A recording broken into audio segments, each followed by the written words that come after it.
السلام علیکم ناظرین، میں ہوں آپ کی ہوسٹ جنت انصاری۔ جیسا کہ آپ جانتے ہیں کہ میری فاؤنڈیشن میں اکثر ایسی عورتیں، بچیاں، لڑکیاں آتی ہیں جو کہ حالات کی ماری ہیں۔ آج جو لڑکی ہمارے پاس آئی ہے یہ بھی غریبی کی، غربت کی وجہ سے پریشان ہو کے آئی ہے۔ اس کی ایک والدہ ہے جو کہ گھروں کا کام کرتی ہے اور یہ بچی جو ہے گھر میں رہتی ہے۔ یہ اس نے اپنی والدہ کے ساتھ ایک دو گھر میں جانا شروع کیا، لیکن آپ کو پتہ ہے کہ اگر خوبصورت جوان لڑکی ہو تو کوئی بھی جو ہے جاتے ہیں وہاں پہ، جو ان کے بیٹے ہیں، ان کے جو گھر کے مالک ہیں، ان کی گندی نظر ہوتی ہے۔ تو اس کی والدہ نے اور اس نے ڈیسائیڈ کیا کہ یہ گھر میں رہے گی، یہ باہر کہیں نہیں جائے گی۔ تو وہ جو ہے اس کی والدہ وہ بالکل بوڑھی ہو چکی ہیں، ان کی ایج تقریباً جو ہے 50 سال ہے اور وہ بیمار بھی ہیں، اور اس بیماری کے عالم میں بھی جہاں پہ ان کے پاس نہ کھانے کو کچھ ہے، نہ گھر کا رینٹ دے سکتی ہیں، نہ ہی وہ اپنا جو ہے زندگی سروائیو کر سکتی ہیں، یعنی کہ کس طرح اس ایج میں وہ کام کریں۔ اور یہ بیچاری بچی جو ہے اتنی معصوم ہے یہ پڑھی لکھی، اس نے FA پاس کیا ہوا ہے، لیکن یہ لوگوں کی گندی نظروں سے بچنے کے لیے اس نے گھر میں اپنا کام کرتی ہے، تو پھر بھی ان کا گزر بسر نہیں ہو رہا۔ آئے کرتے ہیں ان سے بات کہ ایسے انہوں نے اپنی لائف میں کیا کچھ فیس کیا ہے۔ جی السلام علیکم وعلیکم السلام۔ بیٹا، کیا نام ہے آپ کا؟ میرا نام سنینا۔ سنینا، مجھے یہ بتاؤ کہ آپ کی جو اب والدہ جاتی ہیں کام پہ، آپ پورا دن گھر میں اکیلی ہوتی ہیں؟ جی میں اکیلی ہوتی ہوں۔ تو کوئی آپ کے بھائی وغیرہ یا کوئی رشتہ دار وغیرہ نہیں ہے آپ کو آ کے پوچھتے کہ آپ اتنے یعنی کہ برے حالات سے آپ گزر رہی ہیں؟ میرے بھائی ہیں 2 لیکن وہ ہمیں پوچھتے نہیں ہیں، وہ صرف اپنے کام سے کام رکھتے ہیں۔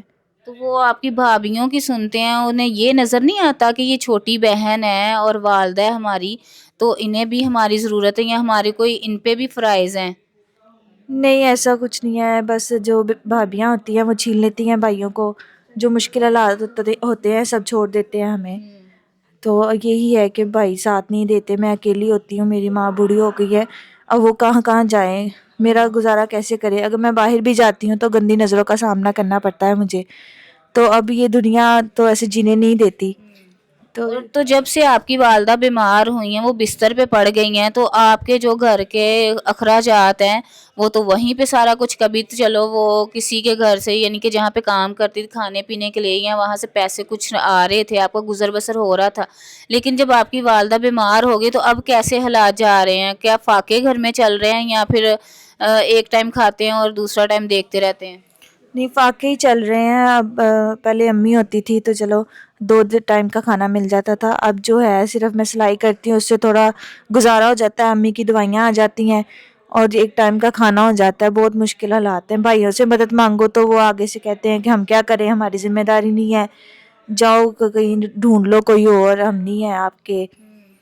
تو یہی ہے کہ ابھی امی بیمار ہے، مجھے دوائیوں کے لیے پیسوں کی ضرورت ہے، تو اب دیکھیں کیا بنتا ہے۔ سلائیاں کر رہی ہوں میں۔ لیکن آج کل کے دور میں سلائی کر کے آپ اپنا گھر کا رینٹ دو گی، گھر کے وہ سارا جو ہے راشن چلاؤ گی یا پھر اپنی ماں کی دوائیاں کرو گی۔ اچھا بیٹا، مجھے یہ بتائیں کہ اگر کوئی اوورسیز پاکستانی یا کوئی پاکستانی جو آپ کا بھائی بنے یا آپ کے سر پہ ہاتھ رکھے، یا آپ کو کوئی ایسا انسان آتا ہے، کیونکہ آپ کی ایج ابھی 20 سال ہے، کوئی ایسا انسان آئے جو کہ کہے کہ جی میں ان کا آسرا بنتا ہوں، میں ہر ایک چیز، ہر ایک ضرورت ان کی پوری کروں گا، اور میں ان سے نکاح کی آپ کو دعوت دے، تو آپ شادی کر لیں گی؟ جی کر لیں گے، اب تو شادی کرنی ہے، اب عمر بھی گزر جا رہی ہے، امی بھی بستر پہ پڑ گئی ہیں، بھائی بھی ساتھ نہیں دے رہے، تو ظاہر ہے کوئی نہ کوئی چاہیے جو ہماری حالات کو سمجھے، ہماری مدد کرے، ہمیں دکھ سے نکالے، جو ہماری ضروریات پوری کرے۔ تو آپ ہمارے پاس آگے انشاءاللہ تعالی، اللہ میاں جو ہیں وہ بڑے کارساز ہیں، اور ضرور آپ کے لیے کوئی نہ کوئی وسیلہ بنائیں گے کہ یہاں پہ بڑے سارے اوورسیز بھائی ہیں جو کہ کہتے ہیں وہ یہاں سے کام کرنے کے لیے گئے ہوئے ہیں باہر، وہ بھی بیسک تو اپنے گھر کو چلانے کے لیے گئے ہوئے ہیں۔ تو میں نے ایک بندے کی بات سنی تھی جو کہ پردیسی تھا، وہ کہتا ہے کہ غریبی، اگر تو نے مجھے میرے باپ کے بنائے ہوئے گھر میں نہیں نہ رہنے دیا تو میرا بھی تم سے وعدہ کہ میں تمہیں بھی وہاں پہ نہیں رہنے دوں گا۔ تو وہ بھائی جو ہیں اس طرح کے اپنے گھر کو چلانے کے لیے باہر گئے ہوئے ہیں، وہاں پہ ان کے بھی یعنی کہ ان کی زندگیاں ادھر ہی گزرتی جا رہی ہیں، ان کی شادی نہیں ہو رہی، یا پھر بڑے مسئلے مسائل ہیں، وہ بھی ایک پردیسی وہاں پہ، اور پردیسیوں کے کیا کیا دکھ ہیں۔ ایک بندہ جو گھر میں بیٹھا ہوا ہے، اسے ہر ایک چیز ماں کے ہاتھ کا بنا کھانا مل رہا ہے، ہر ایک چیز باپ کو ماں کے لے کے آ رہا ہے سب کچھ ہے، لیکن جب بندہ جوان ہوتا ہے تو یہ ساری مشکلات پیش آتی ہیں. تو یہ جو ہیں یہ تو پردیسیوں سے بھی ان کا برا حال ہوا پڑا ہے کہ ان کی والدہ بیمار ہیں، یہ بیچاری بچی اتنی پریشان ہے. تو ہم تو اپنی طرف سے کریں گے، اور آپ میں سے کوئی بھی بھائی ان کی ہیلپ کرنا چاہے یا ان سے شادی کرنا چاہے، یہ ہمارے پاس موجود ہے. اسکرین پہ دیے گئے نمبر پہ آپ نے رابطہ کرنا ہے. ملیں گے اگلی ویڈیو میں. اللہ حافظ.